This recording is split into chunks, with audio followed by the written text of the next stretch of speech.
Good morning mga tropa. Papapasok na tayo ng trabaho. Time check. Mag-aalas 9 na ng gabi. So alis na tayo. So ngayong araw mga tropa, meron tayong gagawin content na kung saan pamimigay na natin yung laruan na ibinigay sa atin ng VNC. So yung VNC tropa, isa yan sa mga binibilang ko ng laruan online.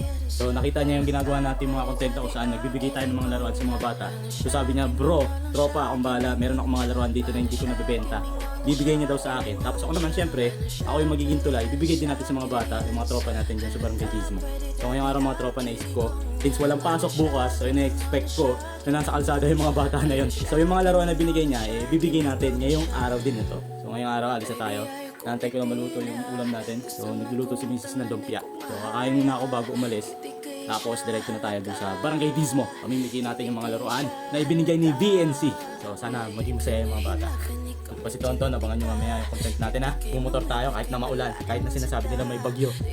Magmumotor pa rin tayo kasi wala tayong panggas. Kasi pag yung kotse yung gagamitin natin, magpapagas na naman tayo. Wala pa tayong budget. So ngayon lang tayo nagsimula ulit magbenta ng laruan. So ipon-ipon muna tayo. So yun lang mga tropa. Stay cool. Kaya mamaya nakalimutan ko yung linya ko. Buti pa si Tonton. Peace. Bye.